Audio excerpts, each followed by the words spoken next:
Fábio? Pai do Senhor, pastor. Graças a Deus. Vamos ler então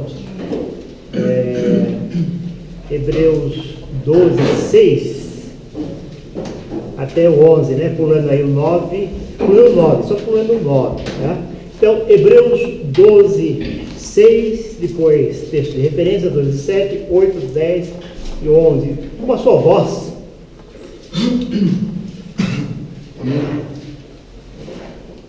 Porque o Senhor corrige o que ama e açoita a qualquer que recebe por filho. Se suportais a correção, Deus vos trata como filhos. Porque que filho há a quem o pai não corrija? Mas se estáis sem disciplina, da qual todos são feitos participantes, sois então bastardos e não filhos. Porque aqueles, na verdade, por um pouco de tempo, nos corrigiam, como bem lhes parecia, mas este para nosso proveito, para sermos participantes da sua santidade.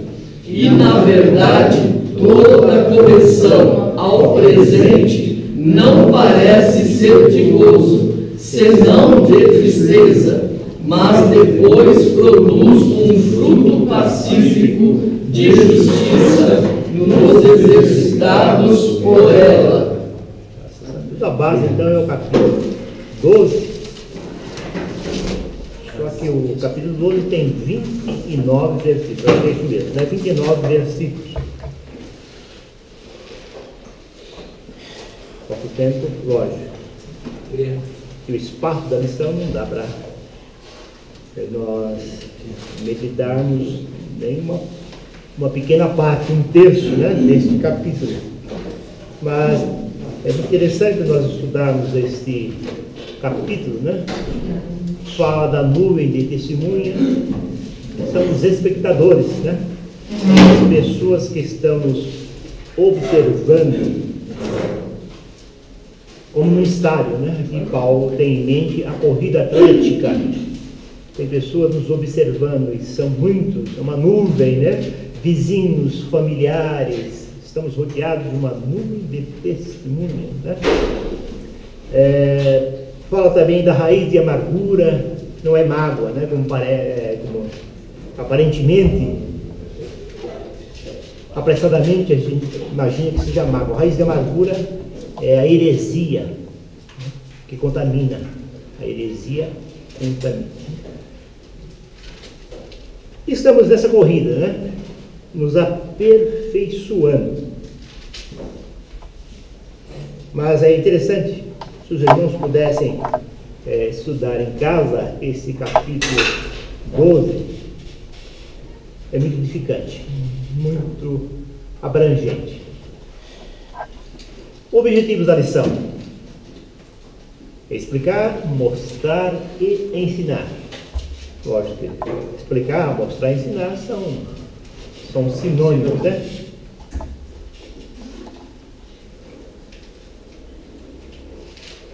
Os objetivos da lição são, então, os irmãos percebem, né, que sempre nós estamos atentos à lição e à Bíblia, né? Nós não falamos, lecionamos, os irmãos em classe também não lecionam com a lição fechada, né? Mas segue o conteúdo. Isso é disciplina também. Nós vamos ver daqui a pouco, né? Sobre os vários significados da palavra disciplina. Então isso é disciplina, né? Lecionar com a lição aberta, acompanhando a lição, a metodologia da lição. Lógico que o conteúdo da lição fica um pouco prejudicado por causa do tempo. Nós só temos 1 hora. O conteúdo é muito grande da lição, mas nós temos que necessariamente acompanhar, como sempre estamos fazendo. Jamais, né, desprezamos a metodologia da lição e a Bíblia. A Bíblia, em primeiro lugar, é com a aplicação da metodologia dos editores. Aliás, nós já vamos pedir desculpa, né, para os editores, que de repente nós fazemos algum acréscimo, temos alguma omissão, né? Então, desde já pedimos desculpas aos editores, mas temos todo o carinho e toda a dedicação à lição, tá? Explicar, mostrar e ensinar o que é disciplina à luz da Bíblia. O que é disciplina na Bíblia, né? Qual o significado? Tem mais de um significado e tem mais de um sinônimo a palavra disciplina na Bíblia. Tem muitos sinônimos para disciplina, né?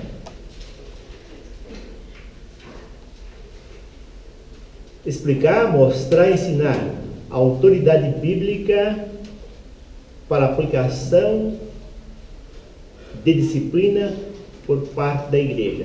Essa seria uma orientação mais para obreiros, né? Para dirigentes, para pastores de igrejas, né? Mas nós vamos verificar algumas observações que faz aqui o editor e meditar um pouquinho, refletir um pouquinho sobre a disciplina da igreja, né?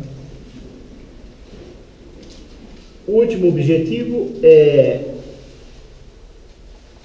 a vida do povo de Deus é uma vida que envolve disciplina. Em outras palavras, a vida do povo de Deus é uma vida de disciplina. Já disciplina aqui significa organização, é uma vida organizada, é uma vida regrada, tá?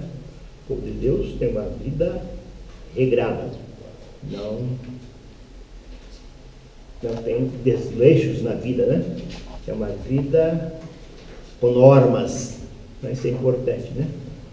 A liberdade que Jesus nos concede, que o Evangelho nos concede, mas com regras. Regras são limites, temos limites, né?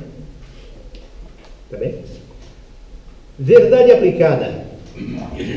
A disciplina faz parte do processo de aperfeiçoamento do discípulo de Cristo enquanto estiver na terra. A disciplina aqui é correção. A correção aqui não é organização. O sentido aqui, nos editores, é fazer com que se entenda que disciplina é uma correção. Aliás, o nosso texto áureo, texto de ouro, diz que o Senhor corrige o que ama e açoita, nessa linguagem, né, nessa versão. Em outras versões diz, porque o Senhor corrige e educa. Versões mais modernas tem a palavra, em vez de açoite, tem a palavra mais branda, que é educação, né? E quando aparece o castigo do Senhor, as versões mais modernas, principalmente inglesas, usam correção e educação. Então, açoite aqui entenda como educação e ensino. A palavra açoita é um pouco pesada, né? Mas temos que entender que o Senhor não é mau, né? Quem açoita porque é mau, quem castiga porque é mau, e o Senhor não é mau. Na Bíblia, na linguagem de hoje, Sofonias 3:5 tem uma expressão muito bonita, eu gosto bastante. O Senhor não é mau, tá? O Senhor não é mau, Ele é justo, Ele é bom. Então a palavra açoite passa a impressão para nós que o Senhor é um Deus irado, né? A sua ira, quando a Bíblia fala da ira de Deus, é a sua ira e vingança de Deus, é a sua justiça. Entenda como justiça, tá? E não ira e vingança propriamente, porque o Senhor não é vingativo, tá? Ele é justo, tá bem? Então, a disciplina faz parte do processo, a educação, né? A educação que o Senhor nos concede, e a igreja também ministra a educação, o ensino, faz parte do nosso aperfeiçoamento. Até quando? Até quando eu, você, vamos ficar nos aperfeiçoando? Até a vinda de Cristo. O irmão disse, até a vinda de Cristo. E ele vem breve, né? Breve pouco tempo, né? Porque ele breve virá. Amém?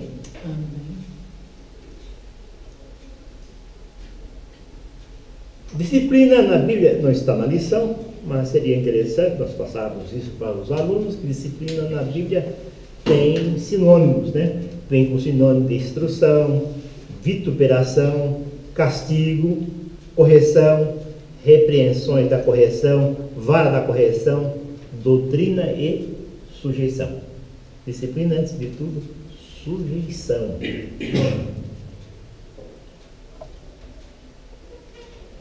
A disciplina aplicada por Deus, que não é açoite, que é a educação, ela serve para corrigir desvios que o crente pode cometer no caminho, no mandamento dele, no caminho traçado por ele, no caminho dele, da vontade dele.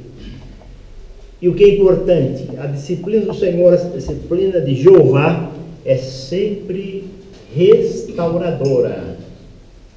Ela não danifica se a pessoa quiser, tá? Ela sempre tem o propósito de restaurar. Tá bem? Os irmãos creem assim, ela sempre restaura, esse é o seu propósito. Ah, mas eu conheço gente que em vez de restaurar-se, saiu dos caminhos do Senhor por causa da disciplina, mas porque ele quis, porque não é esse o plano da disciplina de Deus. Ela sempre restaura, ela sempre dá uma oportunidade, né? Dá sempre mais uma oportunidade.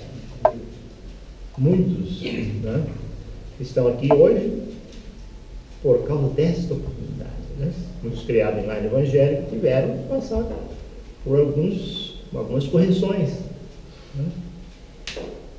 Umas mais brandas, outras mais fortes, né? Nós estamos vivos, né?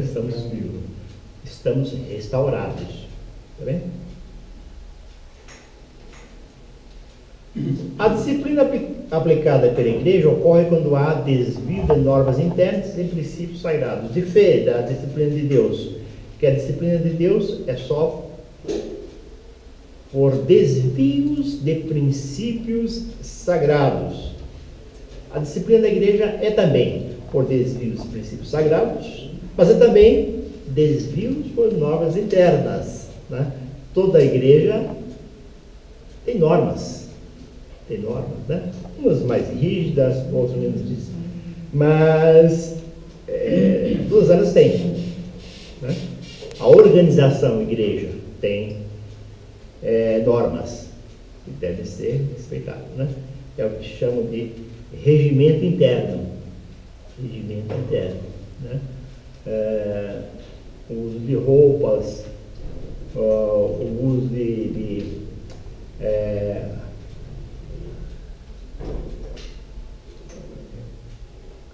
tem uma igreja que ela proíbe assistir televisão, né? É norma da igreja, né? Outras tem no regimento interno, né? É proibido assistir, não precisava, mas tem lá na norma.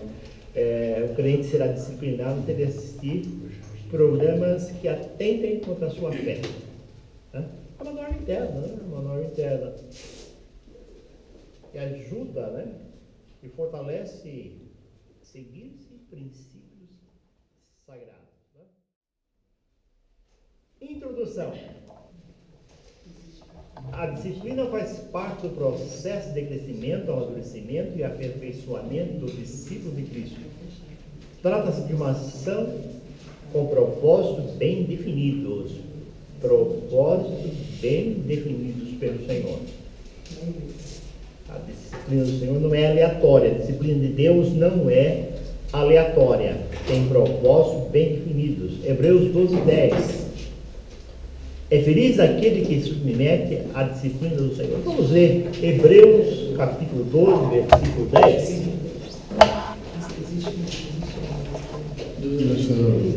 Se alguém já primeiro pode ler. Aqueles, na verdade, por um pouco de tempo, nos corrigiam com bem lhes parecia. Ele está falando aqui dos pais, né? Isso. Mas este para nosso proveito, para sermos participantes da sua santidade. Muito bem, está aí então. Qual o propósito bem definido da disciplina do Senhor? Qual o propósito? Para sermos participantes da sua Para sermos participantes da sua santidade. Então eu vou perguntar para os irmãos e os irmãos vão responder. Para sermos participantes da sua santidade. Para que serve a disciplina do Senhor? Para sermos participantes da sua santidade. Vou gravar bem isso aí, que os irmãos saibam, né?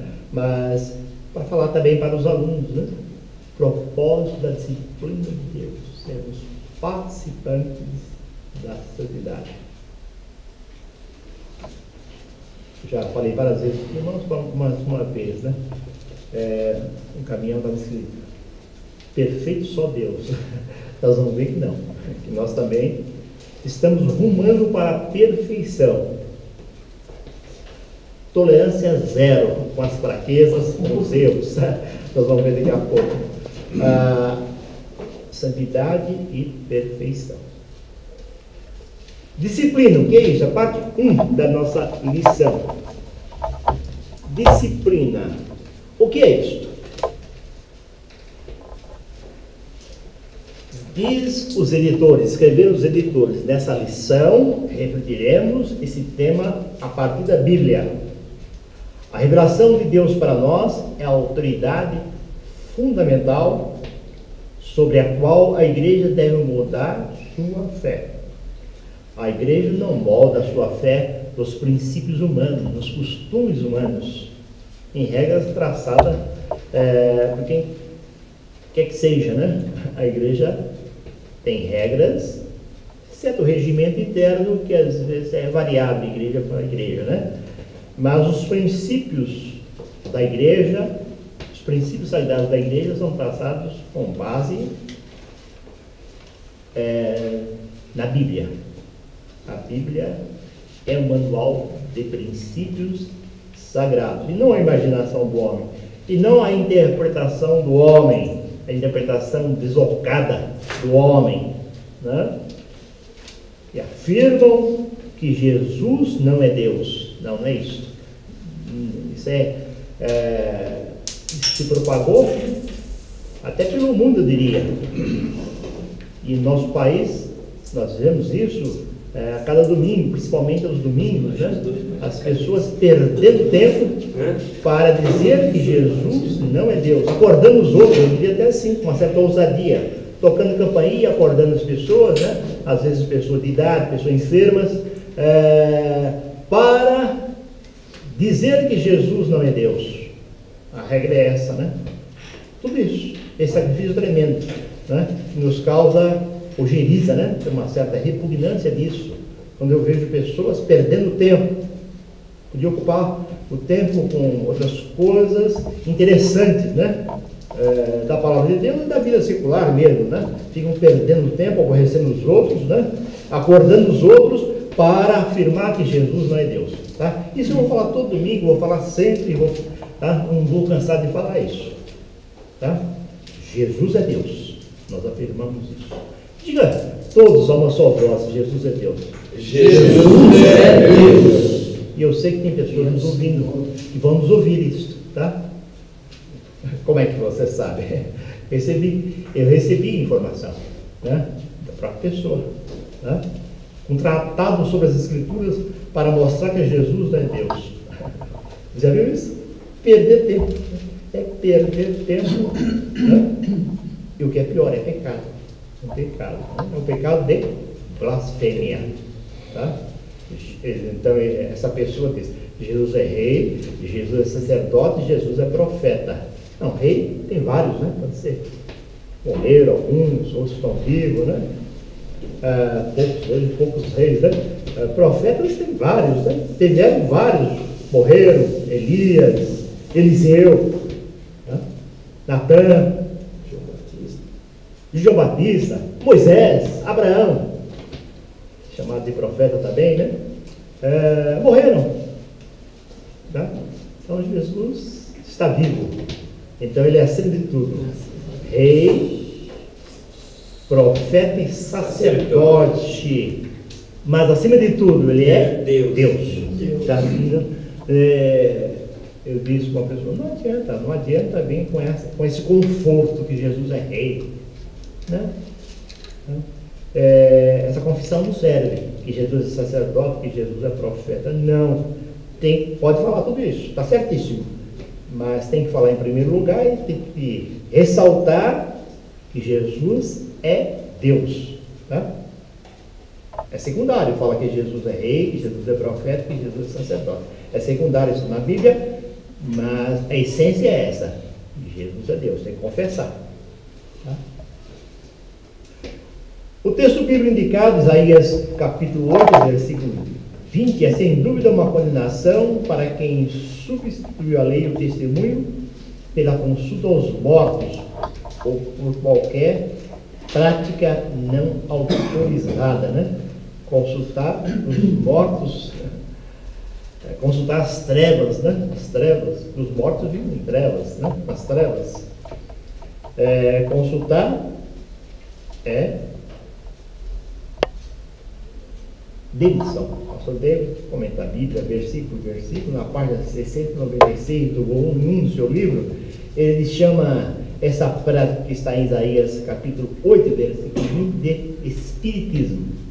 Ele diz: não se obtém a luz com as trevas, né? Com as trevas se obtém trevas, né?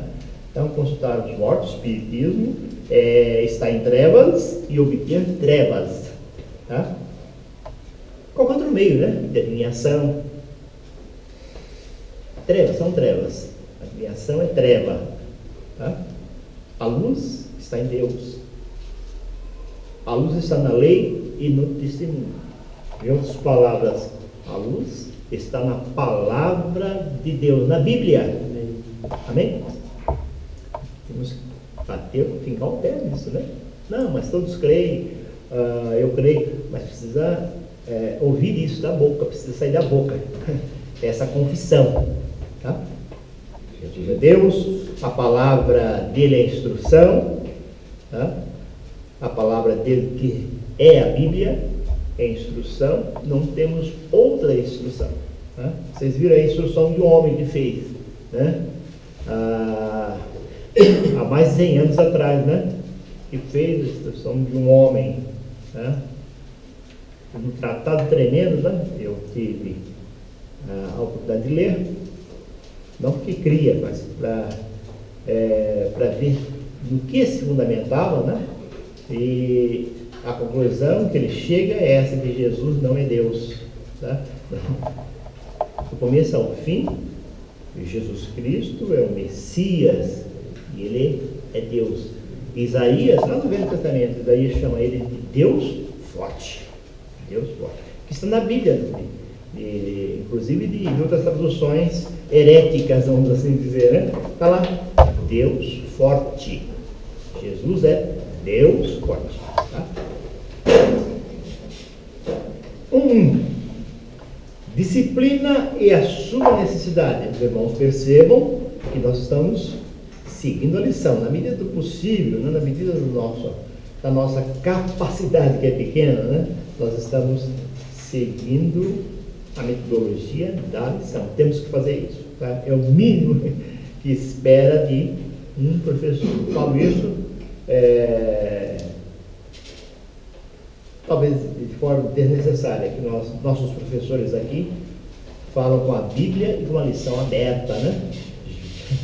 Ou então, alguns têm o privilégio de falar com a Bíblia e com a lição fechada, mas tem uma boa memória, né? Então, está explicado, né? Então, se você memorizou a lição, memorizou os versículos, o fundamento bíblico, pode falar com a Bíblia fechada e com a lição fechada, né? Mas eu não me arrisco, eu prefiro tá, falar sempre com a lição e com a Bíblia aberta, tá? Por que você está falando isso? Se a gente ensina com a lição e com a Bíblia aberta, é porque eu tenho visto, assistido pessoas falando sobre a Bíblia com a Bíblia fechada, sobre a lição com a lição fechada. Desculpe o meu atrevimento. Também são poucos, ou talvez um ou dois, ou minha experiência foi muito ruim, que eu só vi isso. Tá? Então, por melhor que seja a pessoa, por mais erudito que seja, não tem sentido numa escola dominical você não utilizar o plano metodológico da lição. Tá? Por melhor que seja o teu plano, a tua metodologia, tá? Não tem sentido. E nós falamos aqui por irmão uma vez que as pessoas estão desautorizadas a falar sem a lição, sem usar a lição como meio, forma metodológica. Tá? Eu sou um alerta. Sou um alerta, mas não precisa, porque os irmãos, graças a Deus, seguem a lição. 2. Disciplina e os diferentes termos. Parte 1.2. A palavra grega é difícil. Paideu. Acho que é essa a pronúncia, né? O paideu. Deve ser paideu. O ele é acentuado no final dessa palavra. O que eu conheço de grego do dicionário, viu? Tá? Se dependesse de conhecer o grego para entrar no céu, eu com certeza ia aprender. Mas ia ser bem difícil. Tentei, viu? Grego e hebraico. Tentei várias vezes, mas o meu déficit é muito grande. Não aprendi. Desisti, lógico, né? O Espírito Santo usou a língua grega para escrever o Novo Testamento, mas é muito difícil. Nós temos aqui no Brasil muitos poucos que aprenderam o grego, né? Mas é difícil. Eu conheço uma pessoa que fala e escreve fluentemente grego, mas vejam só, ele é filho de grego, ele fala em grego em casa com os pais, então para ele não é tão, querendo falar, não é difícil, né? A gramática talvez ele encontre dificuldade, porque a gramática é muito difícil. Se você conhece a língua latim, achar que o latim é difícil, o grego, na minha opinião, é 10 vezes mais difícil que o latim. Na minha opinião, né? Talvez não seja por isso. Então daí, da palavra grega surge então disciplina como treinar a criança, castigando, educando. Então, é o que nos oferece a lição sobre a palavra disciplina. 1.3. Disciplina e a santidade de Deus. Diz assim: precisamos de correção, repreensão e disciplina, pois fomos chamados por Deus para sermos santos e não fracos, né? Sermos santos, fortes, né? Fortes. Né? Hoje nós não falamos mais, eu sou fraquinho. Não, depois que nós começamos a estudar a Bíblia, o que quer Deus de nós não falamos mais disso, né? Nós falamos, quando eu falo de sua fraqueza, não é fraqueza moral, é fraqueza, pelo menos em um contexto, ele fala da sua fraqueza física, doença que ele tinha. Né?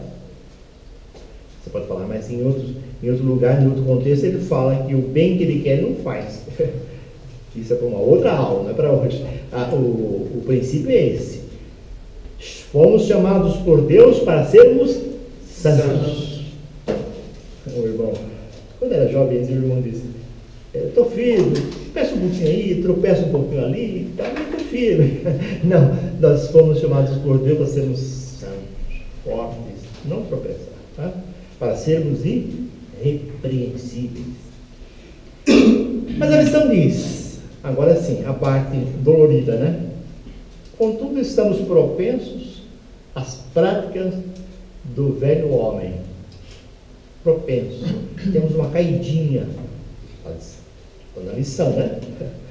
Não é invenção minha, está na lição. Propensos ter um viés, né? Ter uma tendência para as práticas do velho homem. Será? Será? Tem hora que ele quer aparecer. Não, os irmãos, eu sei que não é. Mas comigo, às vezes, o velho homem quer aparecer, né? A ira do velho homem, aquele rancor, às vezes quer aparecer, né? Aí eu lembro que isso é coisa do velho homem, né? Mas tá aí.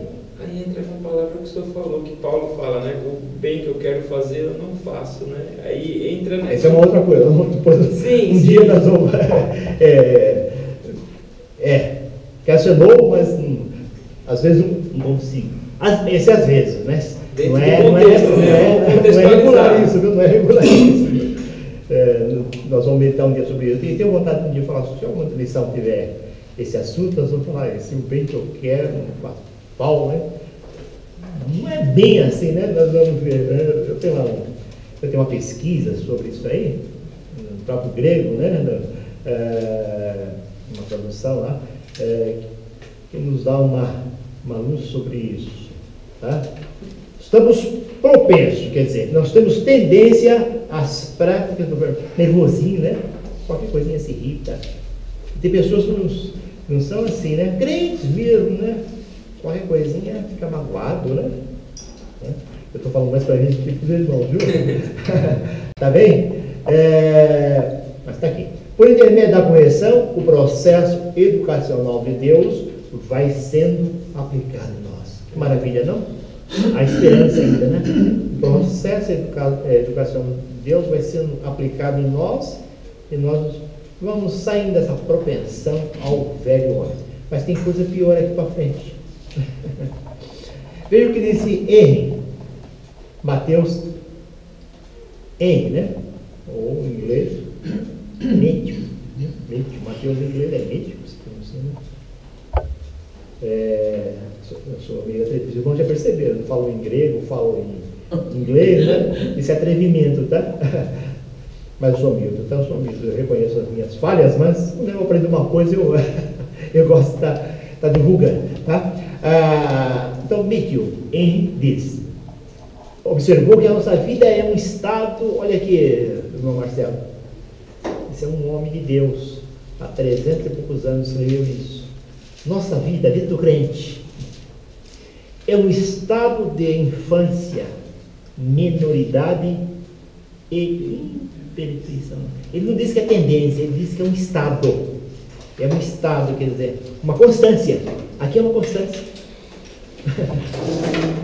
É uma constância de infância, menoridade e imperfeição. Por isso, precisamos de disciplina.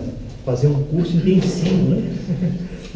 Precisamos de um curso intensivo, né? Intensivo. Tá? Poder falar isso para os seus alunos, e estamos propensos ao velho homem, quer dizer, temos uma tendência, uma caída para as práticas do velho homem, né? Abomináveis, né? As práticas do velho homem são abomináveis, né? Mas nós temos, falo nós, tá? De repente os irmãos não têm essa propensão, né? O autor confessa, né, pastor? Ele fala, né? Estamos, né? Nós. Isso, ele confessa, né? Mas assim, eu tomo mais para mim, tá? Eu tive um da sua aula, puder informar isso também, eu falaria, né? Mas eu sou eu, né? Os irmãos são os irmãos, né? Prato do velho homem, né? Ele vai ver só comigo, né? Esse é o prato do velho homem, né? Que alegria, porque fulano está preso, né? Isso é prato do velho homem, né? O homem, o novo homem, né? A nova criatura tem tristeza pelo mal que acontece no nosso próximo, seja quem for, tá? Você não solta fogos quando alguém está na cadeia, né? Muito pelo contrário, você sente culpa porque alguém deixou de evangelizar para as pessoas não cometerem práticas ilícitas. Alguém deixou de, né? Aí é falha nossa, vamos assim dizer, deixamos de ensinar, né? Aplaudimos quando a pessoa está cometendo práticas ilícitas, né? Então nós não teremos prazer em qualquer prisão de ninguém, né?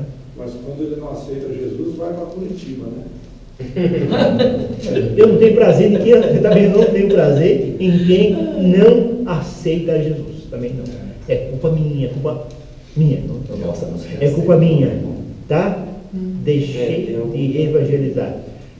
Seria interessante que quando a pessoa fosse presa, você fosse lá na cadeia, né? Dissesse, eu avisei, eu te evangelizei. Você não precisa aceitar o bem, você não precisa aceitar Jesus, né? Não tem prazer, mas de repente essa correção pode ser de Deus. Você vai ter tempo bastante para pensar, né? Um juiz estava condenando um réu na Argentina, ele estava lendo um livro, não prestava atenção no que o juiz estava falando, estava condenando, né? E o promotor disse, olha, ele não está atento aí ao que o senhor está falando. O promotor, como sempre, é acusador, né? Não devia ser assim, mas normalmente é acusador, né? Aí o juiz, muito sábio, rapaz novo, né? Virou-se para o réu e falou, não tem problema, não se preocupe não, que você vai ter muito tempo de ler esse livro na cadeia. Então, assim, né? Isso não dá prazer.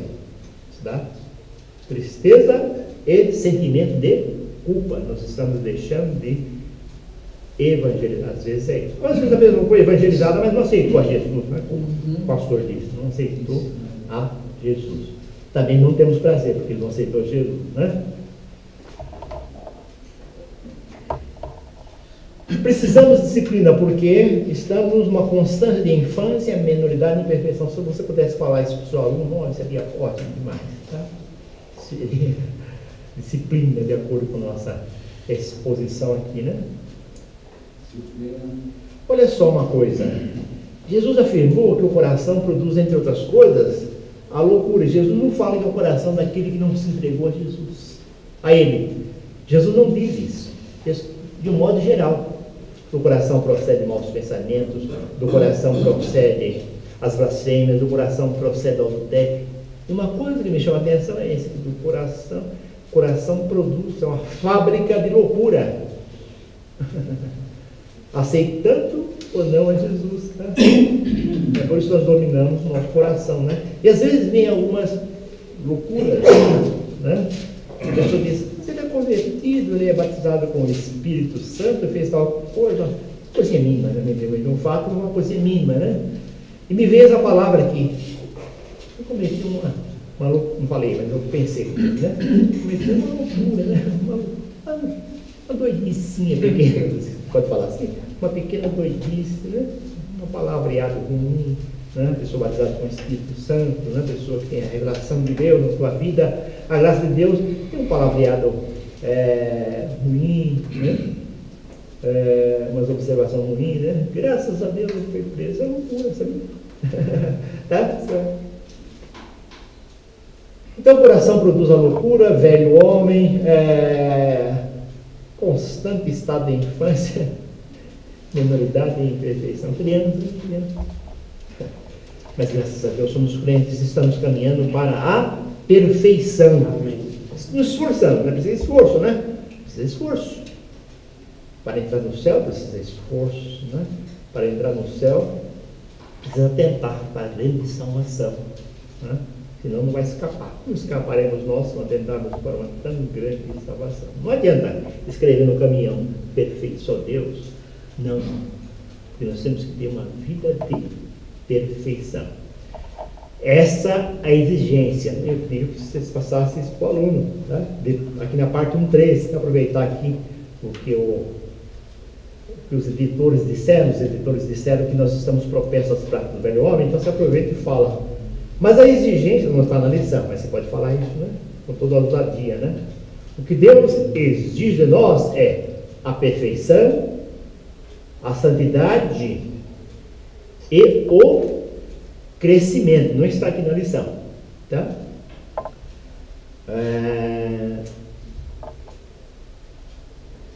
Mateus 5:48, né?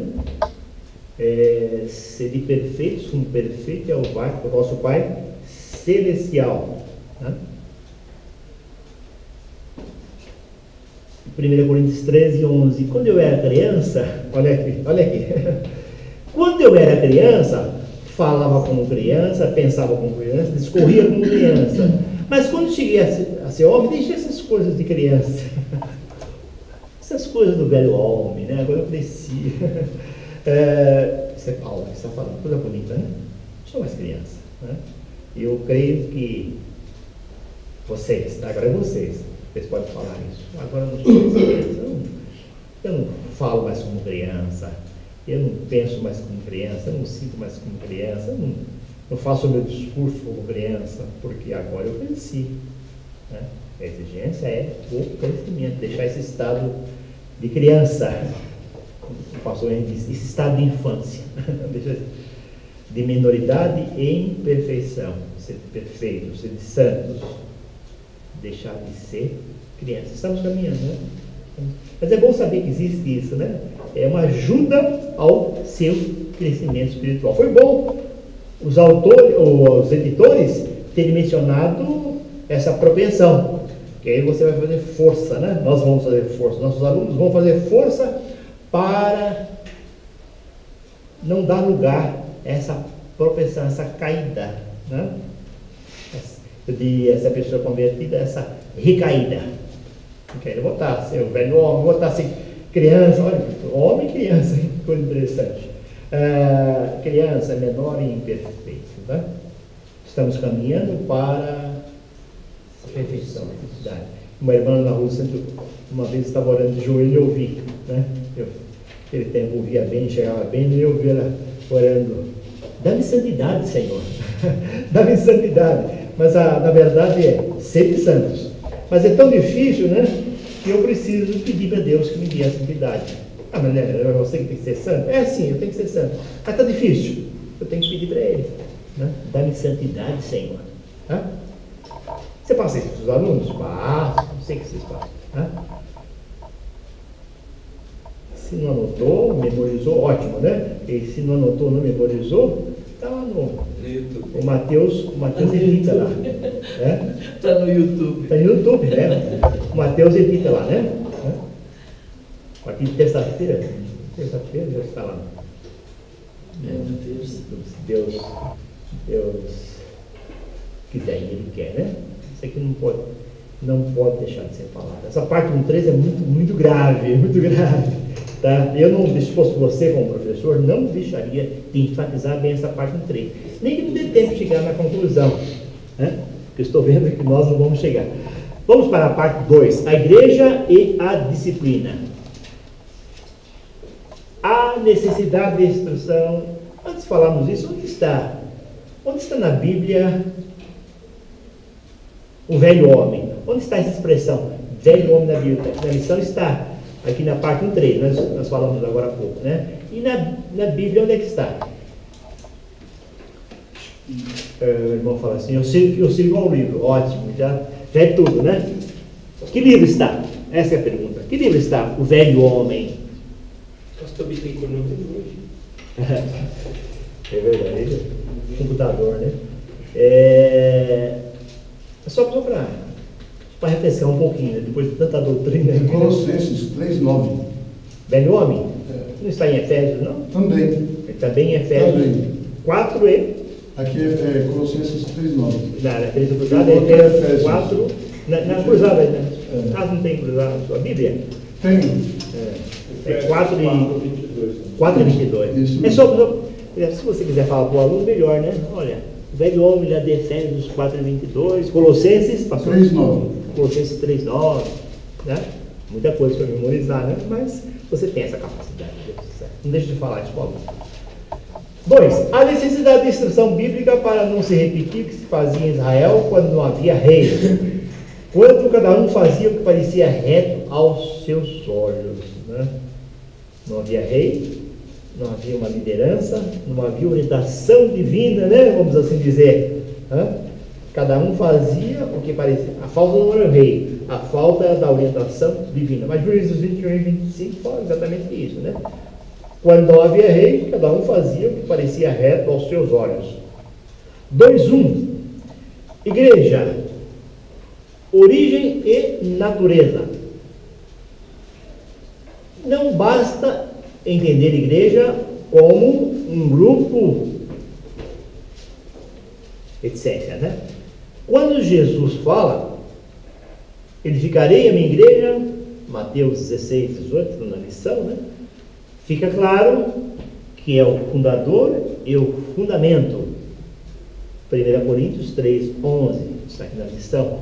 Tive a oportunidade de ler com os alunos, né? Ele é a cabeça, Efésios 1 e 22. Nós somos o corpo, ele é a cabeça, né? Ia falar do cabeça, também pode, viu? Mas hoje não vai dar tempo de falarmos. Ele é o cabeça e a cabeça não seria erro nenhum. Estou falando isso porque tem livros que falam, não é o cabeça, ele é a cabeça. Não, é possível falar com o mesmo sentido, o cabeça, tá? 2, mas uma outra aula, né? A igreja e o uso da disciplina. 2. Acaso de membros da igreja que são disciplinados diretamente por Deus, dizer assim, castigados, né? Castigados. Nós passa por uma prova, né? O que é prova? É um processo de purificação, né? É o processo de purificação. Que aí lembra do ouro. Por que o ouro é queimado, provado no fogo? Para que ele fique puro, né? Que saia as impurezas, né? Queimadas impurezas, né? A mistura de prata, né? Nós também, né? Nós passamos por um processo de purificação com a disciplina dada diretamente por Deus. Está aqui em 1 Coríntios 11, 30 e 32. Porém, também é bíblica a autoridade da igreja para aplicar a disciplina. Aí é ecleologia, né? E isso não é assunto hoje, mas ele cita aqui Mateus 18, 15 até 19, né? E tudo que ligados no céu, essa é uma outra aula para uma, tá? Mas está aí, é uma outra aula. Tá bem? Os cuidados e objetivos da aplicação da disciplina, parte 2, 3. O Senhor Jesus usou uma expressão muito interessante ao instruir sobre como lidar com o pecado de um irmão. Mateus 18, 15. Se teu irmão pecar contra ti, vai e repreende-o. Se te ouvir, ganhaste a teu irmão.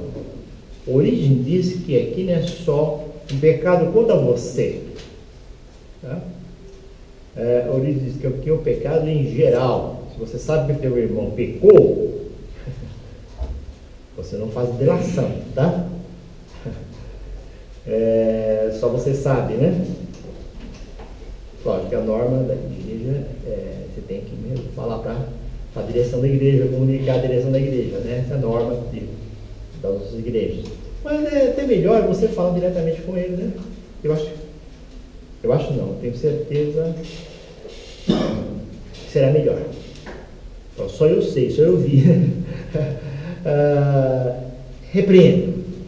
Você não pecou contra mim, você pecou contra todos os santos. Você pecou contra a igreja dos santos, a igreja de Deus. Todos os santos, nós somos santos, não é? Santo Antônio. Você pecou contra todos os santos vivos, tá bom? Santos vivos, né? Que o São Pedro, São João, né? Eu gosto sempre de usar São João, São Pedro, tá? Apesar que a Bíblia de 2004, 2009 para cá não usa mais, a versão revista não usa mais santo, mas eu lamento, eles eram santos mesmo, né? Como nós somos santos, né? São Irimar, aí São Irimar, é assim? É santo, né? São Marcelo, São Mônica. A Bíblia diz: tens a unção do santo. Você tem a unção do santo, também sou santo, né? Então é assim, repreende-o, ademoesta-o, né? Ensina ele, né? Precisa muita sabedoria, tá? Não, dessa vez passa, não, não é assim, dessa vez passa, hein? Não, o irmão se errou, e o irmão pecou contra Deus e contra a igreja, tá? Contra a igreja. Mas é um pecadinho só, pequeno. Não, eu entendo que o irmão pecou contra a igreja, tá? Se o irmão quiser confessar ao pastor, né? Confessa. Não, confessa para Deus que o irmão pecou. Eu vou te perdoar. Eu estou te perdoando. Agora peço perdão a Deus. Tá bom? Agora você pode fazer uma ameaça para ele, né? Se repetir, eu vou comunicar a direção da igreja. Isso não é melhor? Se ele te ouvir, você ganhou. Não? Agora, se ele passar pela disciplina da igreja, aí é complicado, né? Pode ser que é isso mesmo que ele queira, passar pela disciplina da igreja, né? Posso fazer uma pergunta, pastor? A respeito desse ponto 2.2 que o senhor está falando de passar pela disciplina da igreja, o próprio autor aqui fala a respeito disso. Nos dias de hoje, a pergunta cabe: as questões doutrinárias que a igreja teria que imputar sobre a pessoa, hoje se trabalha mais no sentido do sigiloso do que da exposição, porque, de certa forma, hoje as questões éticas não permitem mais essa exposição como tinha antigamente. Apesar de não ser meu tempo, porque eu não faço parte da igreja de tanto tempo, existe essa diferença e tudo mais, mas diante dessas circunstâncias, não fica um pouco as rédeas um pouco mais frouxas, que eu quero dizer? Pode ser. Ocorre o seguinte: hoje nós temos a lei protege, né, as pessoas do ridículo. Isso. Tá? E uma outra coisa também: será que a pessoa confessou tudo em público? Tá? Apesar que tem norma na igreja que tem essa norma ainda, tem que confessar antes de estar ceia. Isso. Tá? Nós temos também essa regra, né? Mas, irmão, é uma regra dos homens, tá? É uma regra eclesial, vamos assim dizer. Não é a regra da Bíblia. Qual é a regra da Bíblia? Confessai as vossas culpas.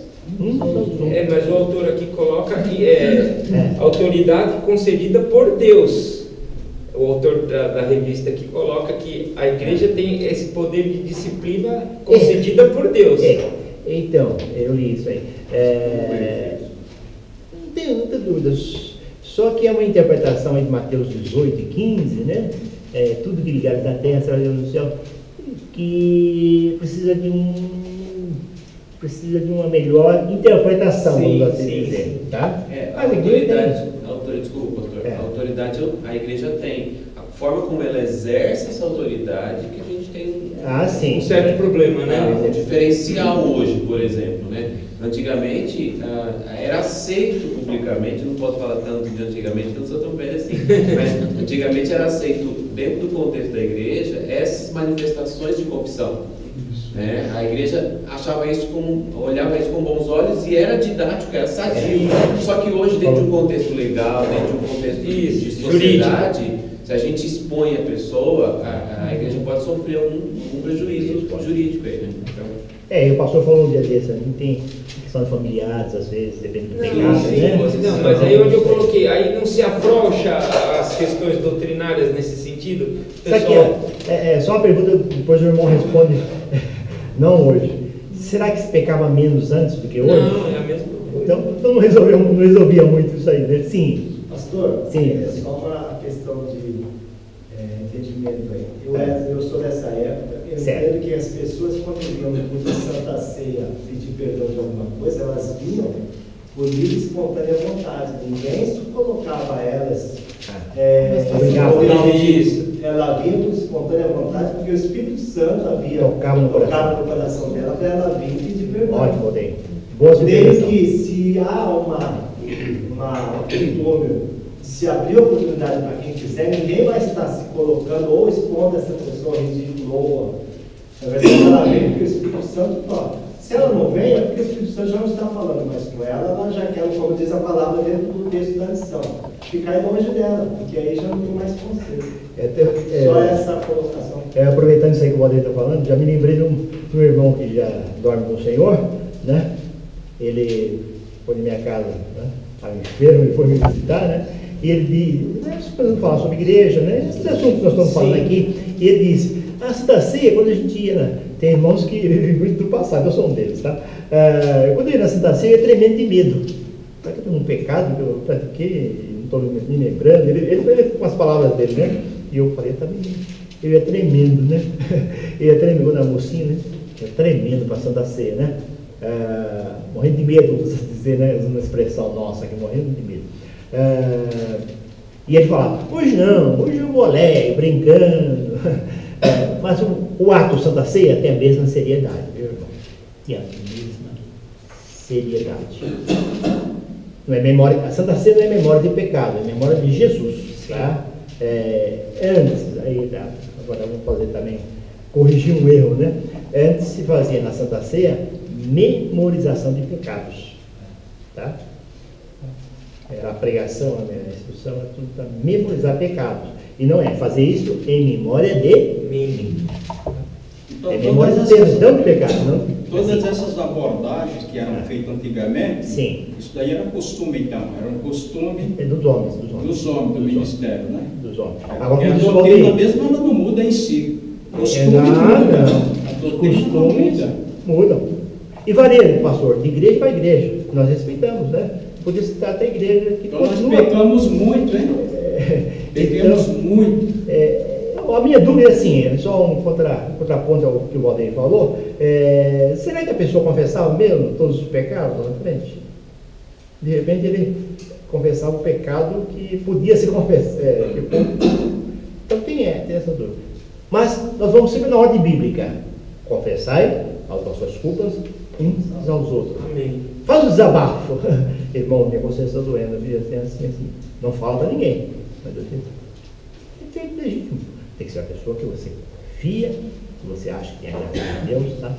Quando eu estou fazendo isso, obedecendo a ordem bíblica, estou confessando meu irmão, já confessei a Jesus, tenho certeza que ele me perdoou, e agora o irmão, em nome da comunidade dos santos, me perdoa também. É assim que funciona. Essa é a Bíblia. Amém. O resto é interpretação humana, e não sei quem falou de didático, tem um propósito, foi o Jonas, né?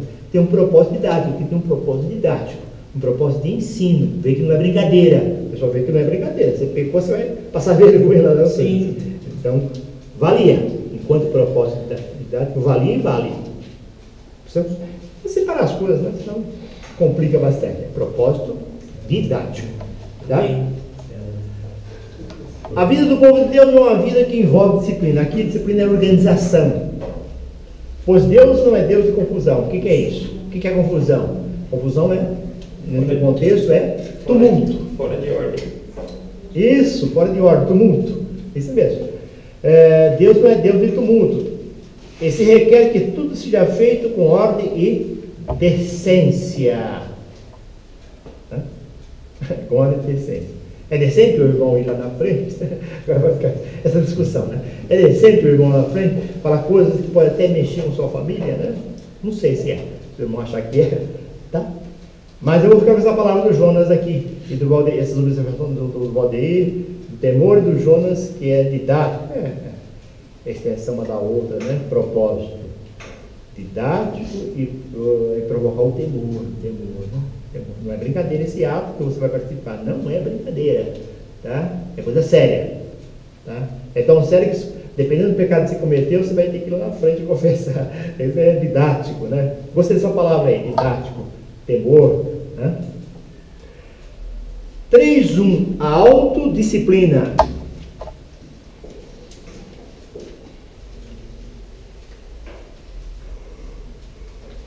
Eu vou fazer um corte aqui, porque são 60 minutos que nós temos, né? E já está vencendo, tá?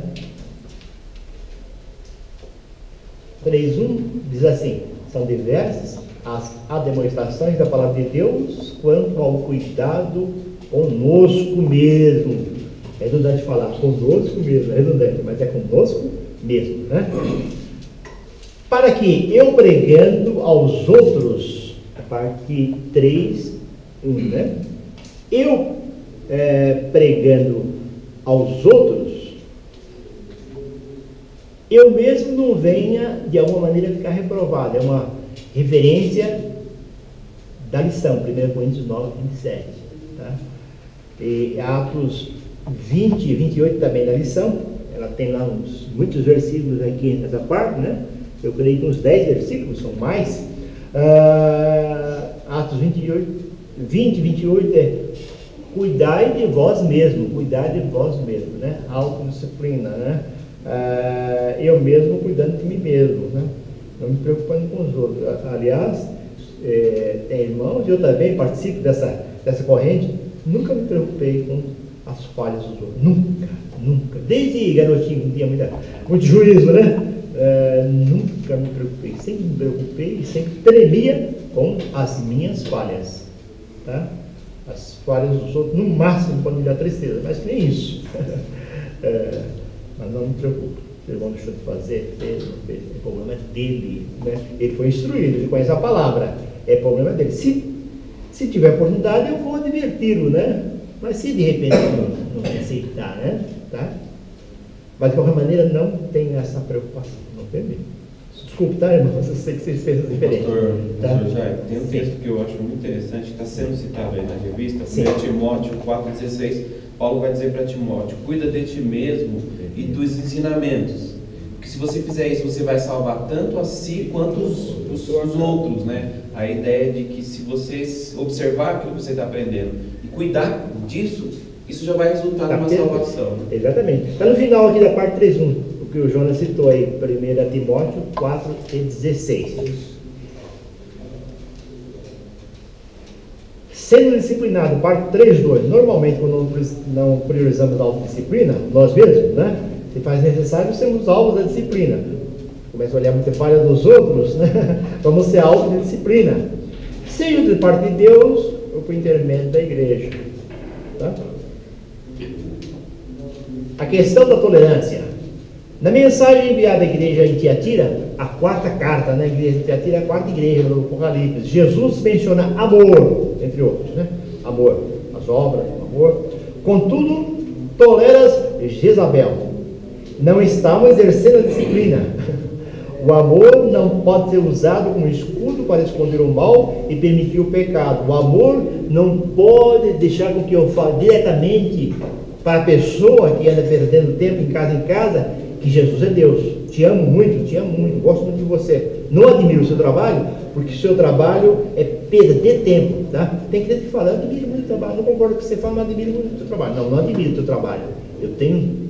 Vou falar a palavra certa, nunca falei isso para ninguém, vou falar aqui para os irmãos. Eu tenho um nojo desse trabalho, tá? Que proclama que Jesus não é Deus, tá? Isso aí é o exercício da disciplina. Eu tolero porque eu tenho que respeitar. No Brasil existe a variedade religiosa, né? Você tem que respeitar a lei, mas o que você faz é perder tempo, tá? Então não tem tolerância. Não adianta passar a mão na cabeça, não, é verdade, vocês estão muito esforçados, não concordam. Não faça isso. Não, vocês estão perdendo tempo. Jesus é Deus. Tá? Não tolera, não tolera. Não tolera Jezabel, não, tá? Se você pudesse falar assim, não tolera, não fala de religião, tá? Fala de grupos que, principalmente domingo pela manhã, fica aí proclamando que Jesus não é Deus. Lógico que eles não falam diretamente, eles falam, ele é sacerdote, ele é profeta. Não. Isso aí também os muçulmanos falam, tá? De Jesus. Falam melhor que vocês, tá? Porque eles não falam, e nós falamos que Jesus é Deus. Conclusão. Disciplina faz parte do tratamento de Deus para com aquele que Ele ama e adotou como seu filho. Não reivindicemos, pois, nem a autodisciplina, quer dizer, não deixemos de aplicar a autodisciplina, nossa correção de nós mesmos, né? Nem a disciplina de Deus, seja diretamente por intermédio da igreja e para o nosso bem e aperfeiçoamento. Né? Amém. A par, né? E aperfeiçoamento. Deus abençoe em nome de Jesus. Está encerrado.